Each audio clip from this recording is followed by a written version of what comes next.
Hello, my name is Doug Neal. I'm a freelance business consultant and I've been a mobile or home-based worker for many years now. Strangely enough, I specialize in corporate restructuring and disaster recovery planning, which is kind of ironic given our current situation.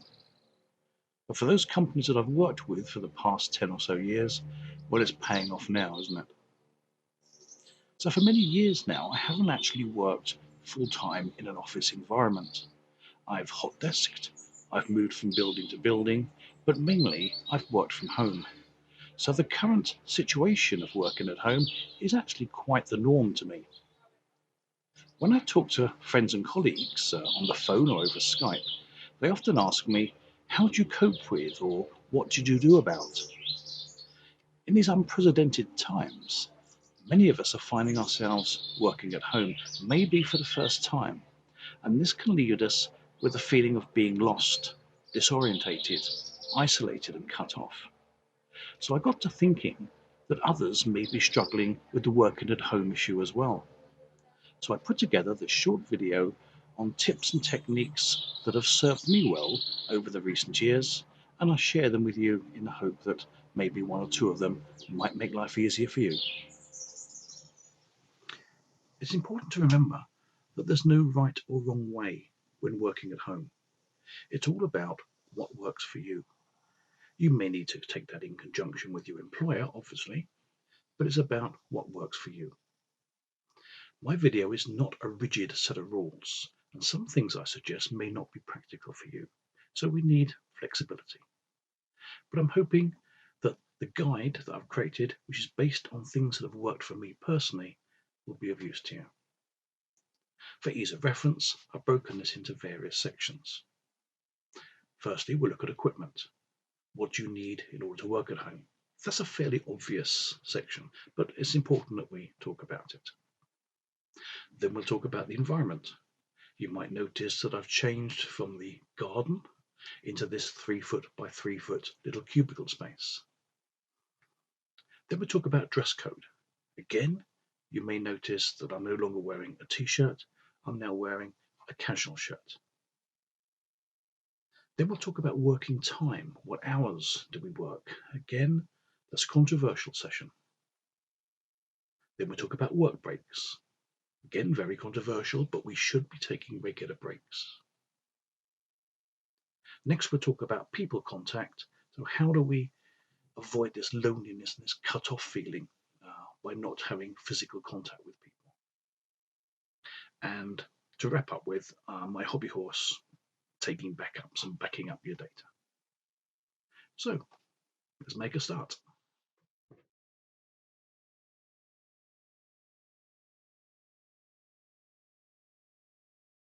So first section, equipment. It's essential that we have the right equipment to carry out our role. This may vary from person to person depending on what your role actually is. But most of us will have this equipment already at home. The basics are computer. You're going to need a computer, so either a laptop or a desktop. If you're using a laptop, I recommend that you get a full-size wireless keyboard and mouse, as this will allow you to be able to use the keys much more easily. It will also prevent you from getting wrist ache, which is a common problem with using a laptop keyboard all day. I would also suggest that you link the laptop into a large screen if possible. This could be a spare monitor, or it could equally as well be a television. HDMI cables often link your laptop to your TV. This will help prevent eye strain and headaches and possibly neck ache as well. Obviously, we need a good quality and fast broadband connection. Take into account that as most of your family members will also be in the house, particularly if you've got children, they'll be connecting to the router as well, possibly to stream information down to their phones. This may slow down the overall speed of your broadband at home. So if you're doing things like Skype, Teams, or Zoom meeting calls, you may need to consider just scheduling time slots with other members of your household so that you get the full benefit of the broadband. You're almost certainly going to need a printer. Most printers these days will copy, scan and print, and that's a very useful collection of tools for remote working. But make sure you've got a spare ream of paper and a replacement set of ink cartridges for your printer. There's nothing worse than running out of paper or ink when you're in the middle of an activity. Finally, of course, you'll need access to a phone, either a landline or a mobile. Mobiles are preferable because, again, you can do video calling with a phone.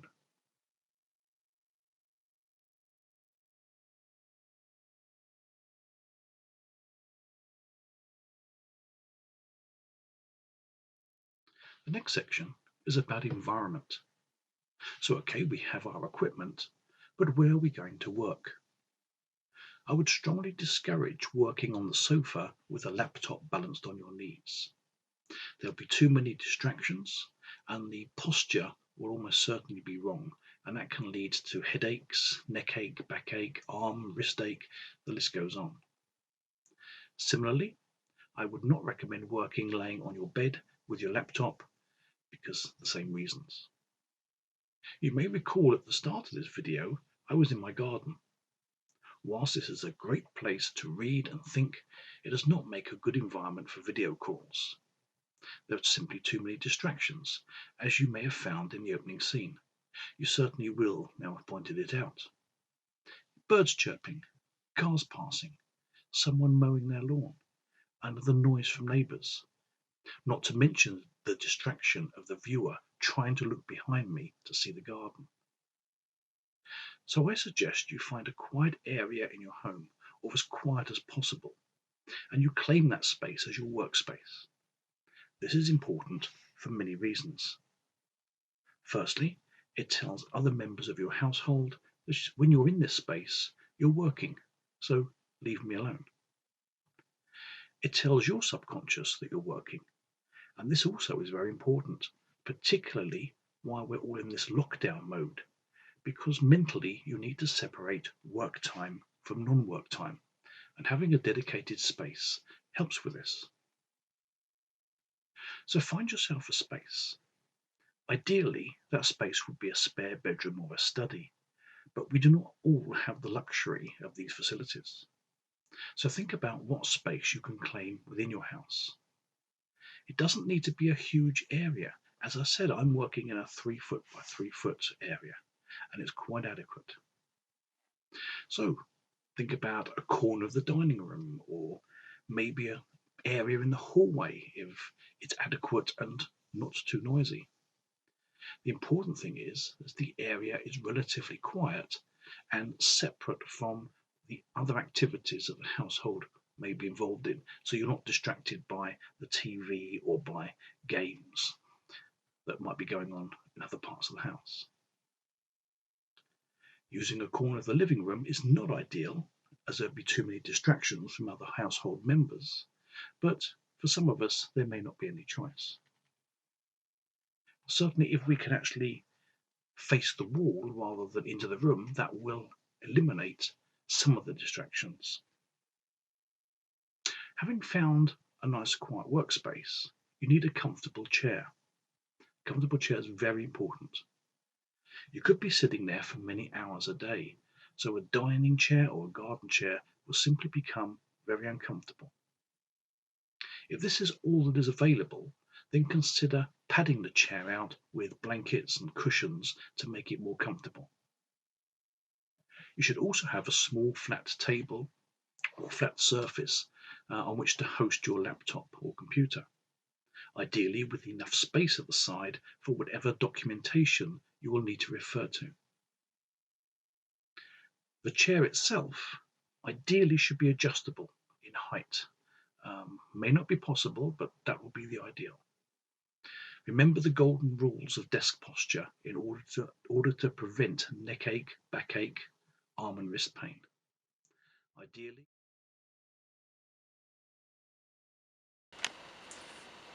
so remember the golden rules of desk posture. Ideally the chair should be adjustable. That's a great benefit. It's not necessarily going to be possible to have an adjustable chair, but you should be sitting with your feet flat on the floor. Your knees should be bent at about 90 degrees and your back should be upright, straight and upright. When you're sitting at your keyboard, your arms should be at 90 degrees and able to rest your wrists on the desk. Eye level, the screen should be slightly lower than horizontal, and that should be the most comfortable and healthy position for you to work in.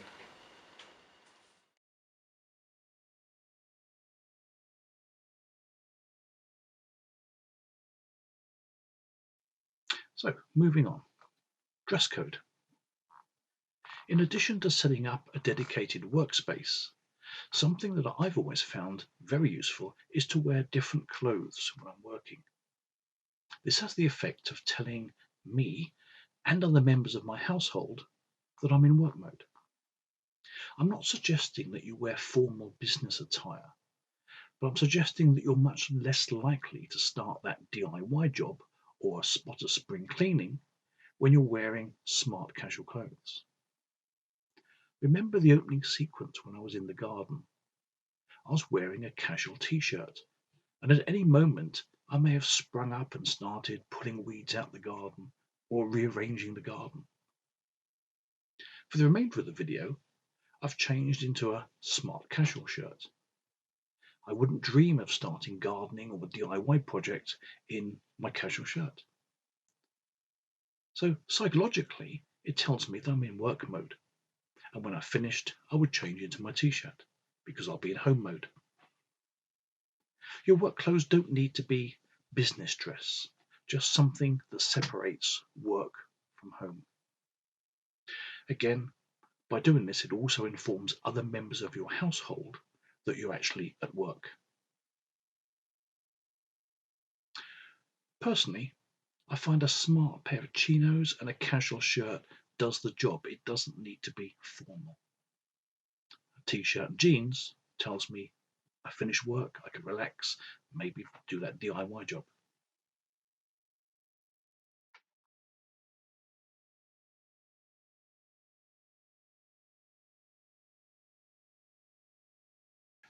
So let's move on and look at working time. This section is very controversial. I have made another short video which is aimed at helping managers and supervisors to manage remote staff. But in this video, I'm focusing on the employee. When working at home, it's important that we balance our work time with our family time. Never has this been more important than now when we're in lockdown mode. The balance will be different for each of us, and it will vary very much on who is in your household. For example, you may have young children that require supervision. You may be a single parent, and your partner may also need to work. So there are so many variables, it is very difficult to be precise on this.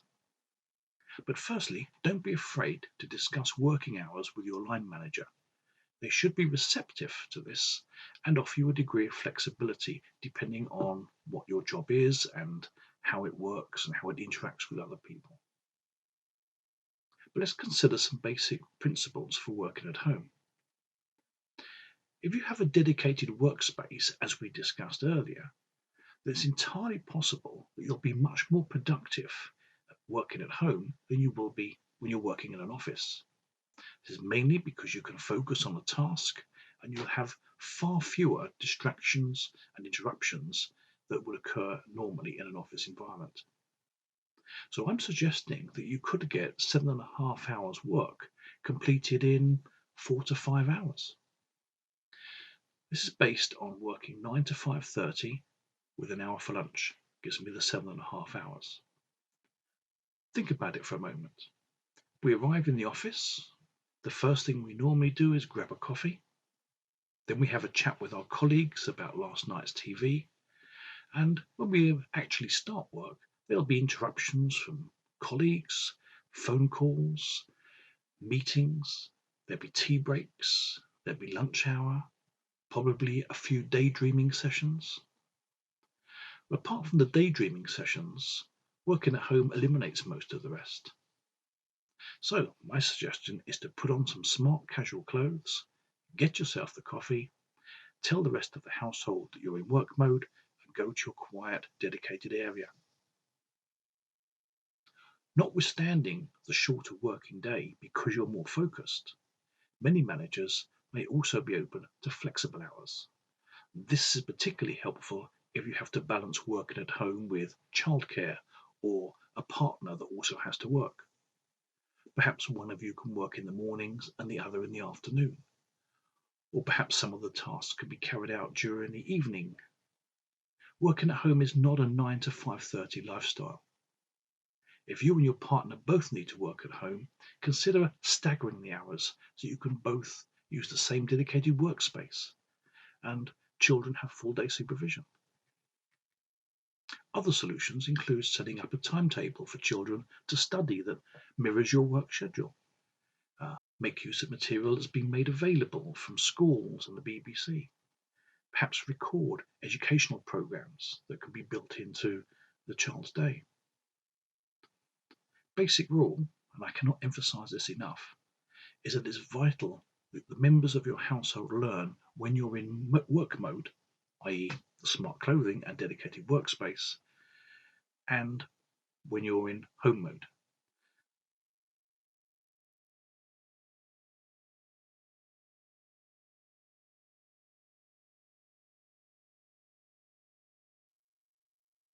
So, moving on from work time to work breaks, a very important section. If we were working in the office, we would have frequent breaks. We'd have distractions from colleagues, coffee breaks, trips to the toilet, maybe getting stationery from the cupboard, or going to the printer. And all of this are times when we will get up and we will move and our bodies will be active. When you're working at home, much of this will disappear, which is the main reason why we become so focused and efficient. However, on the downside, it means that we're moving much less, and that's not good for our bodies. We're all concentrating more and more intently, and to be honest, that can be quite tiring too. My suggestion is to take a 5 to 10 minute break each hour. So work for 45 minutes and then stop. Take a break. Get up and walk around. Make a drink. You'll feel much more refreshed and actually you'll be much more productive. And this break time is a wonderful opportunity to check on what the kids are doing and keep them focused on their tasks. Also, other family members will quickly realize that this is your routine. And in the case of children, they'll quickly learn that you become available every so often. Now, did you notice the missing 5 minutes? I said take a 5 to 10 minute break every hour. Stop after 45 minutes. So we've lost 5 minutes an hour. Well, when working at home, we need to be realistic about our time management. And in this case, it will take us a couple of minutes, 1 or 2 minutes, to wind down and stop after 45 minutes work. And then when we come back to it, it's going to take us a minute or two to wind back up the speed and get back into the task. So in reality, that 5 minutes is wind up, wind down time. But you will be much more productive for it.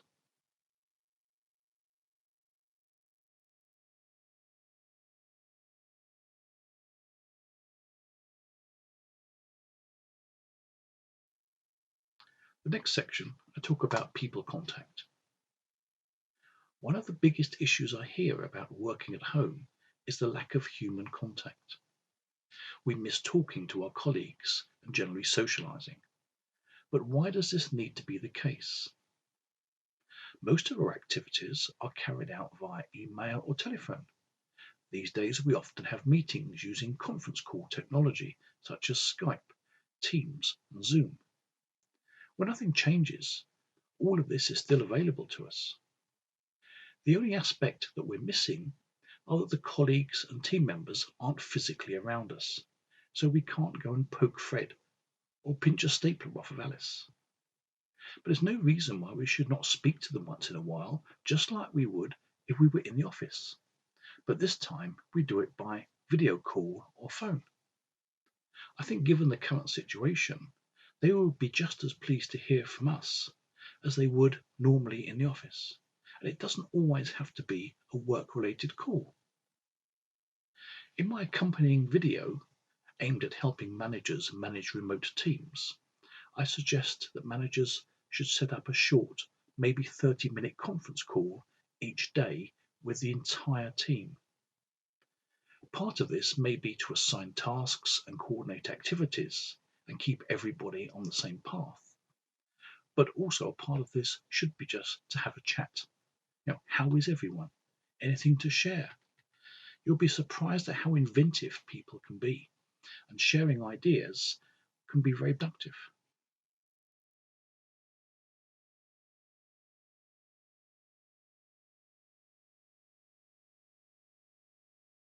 Okay, moving on, I need to say a few words about paperless.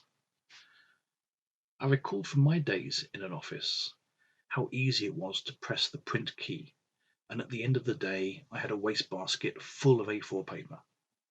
Okay, so these days we're much more conscious of the environment, and maybe we have cut down on our printing. But before printing anything, we should seriously ask ourselves, do I really need to print this? Obviously, some things require printing for legal, audit, or filing purposes. But if we're only printing so we can use the information, perhaps we should consider other ways of doing it. Could we have a separate window on our screen? Could we actually have a separate screen? Windows does allow you to do that. Or can we print a file electronically and save it on a hard disk rather than physically print it? I mention these things because apart from the environmental impact of printing, when we're working at home, we will need somewhere to store and file all this paper, and we have very limited space. So the basic principle should be print if required, but store electronically where possible.